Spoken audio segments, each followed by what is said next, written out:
Hi, my name is Kim Snyder, and today I will be presenting to you about elder abuse. Most of the information used in this presentation is found in Chapter 11, Power, Abuse, and Violence in Intimate Relationships, on pages 354 and 382 through 384. In this presentation, I will define elder abuse, along with what specifically elder abuse is. I will give examples of elder abuse and statistics.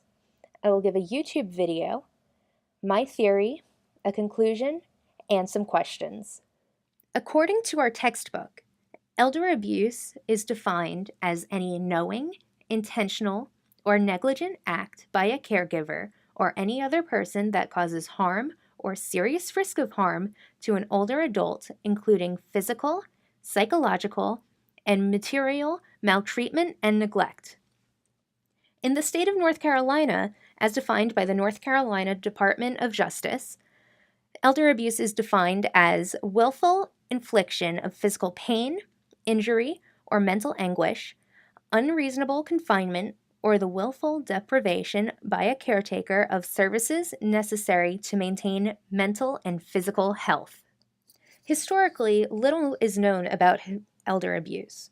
However, society violence was more common against the elderly, such as the witch trials. They were more common against elderly women, and murder was more common against elderly men. In the 16th, 17th, and 18th centuries, that's when we start to get a more clear picture of elder abuse. In these time frames, the elders of the family controlled family economics. Adult children would come back to the elders to their deathbeds in hopes of being able to control the family finances. However, they would become abusive and violent in hopes of gaining this control. After the era of industrialization, a new trend took place. The elderly now started to become dependent on their adult children, and this trend has continued onto today. With this trend, it is important to point out that not every situation where an elderly parent depends on their adult child is a case of elder abuse. However, in some cases, that adult child becomes abusive towards that parent. There are numerous kinds of abuse. Our textbook outlines these as the main kinds. There is physical, which includes inflicting or threatening to inflict physical pain or injury, restraining a person, over-medicating them, depriving a person of their basic needs, withholding medication, food, or basic personal care, emotional or psychological abuse, such as verbal abuse, threats, intimidation, isolation, or neglect, sexual maltreatment, such as rape or other sexual assault, material abuse, such as theft or concealment, or misuse of assets, money, or other personal property, neglect, such as the refusal or failure by those responsible to provide food, shelter, health care, or protection for an elder, abandonment, such as desertion by anyone who has assumed the responsibility to care for or custody of an elder, and personal violation, such as placing someone in a nursing home against their will. Our textbook gives some pretty startling statistics about elder abuse. In the United States, our textbook estimates that 1.2 million people fall victim to elder abuse, and that 2/3 of these 1.2 million victims are abused by a family member. I have two examples for you of elder abuse that have happened fairly recently. One of them is a very well-known case. How many of you have heard of the actor Mickey Rooney? He is a very, very well-known Hollywood actor. In an article from the Daily Mail, the headline of this article is "Abused by a wife who was desperate for fame and kept on the road by her son who frittered his money away. New allegations surface about tragic actor Mickey Rooney's final years." Legendary actor Mickey Rooney died of heart attack, aged 93, in April 2014. Since then, feuding relatives have gone to war over remains of his fortune. Eldest stepson Chris previously accused brother Mark of abusing Rooney, but now Mark has hit back, saying Chris and wife Jan were the abusers. Mark and others close to the family say Jan physically abused Rooney while trying to exploit his fame to get herself in the limelight. Meanwhile, Mark says Chris persuaded Rooney to keep on performing so he could spend the actor's money on fast cars and luxurious homes. Chris and Jan have always denied all of the allegations against them. These are just the highlights of this story. And if you would like to read the full article, just look up Mickey Rooney Elder Abuse, Daily Mail.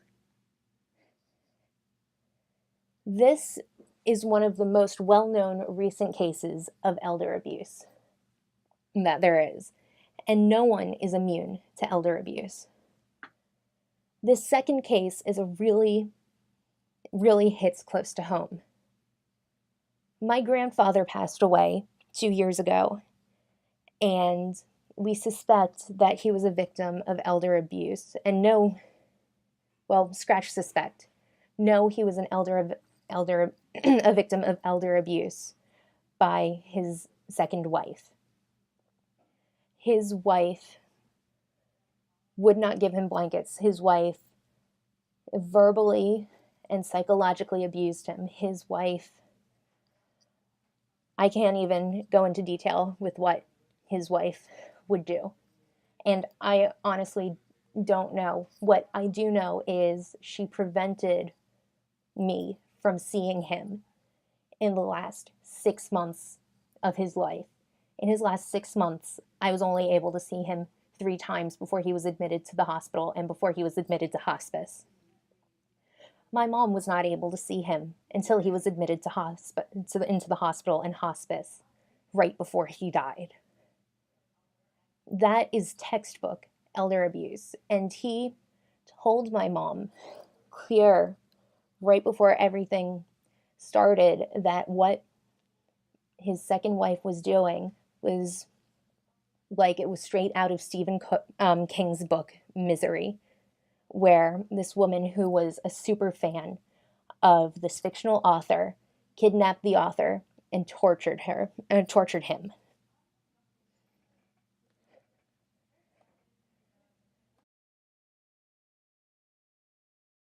By the time someone becomes elderly, you would think that they deserve respect, and that when needed, they should be cared for with the right compassion. Unfortunately, for almost 10% of the elderly in America, their lives are a story of abuse and neglect. If you want to help, this is what you should look out for.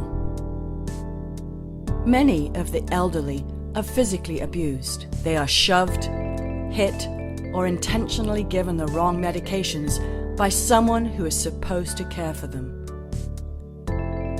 Unfortunately, this even sometimes results in unwanted sexual touching or activity. Some elders are not given the proper care because they are neglected.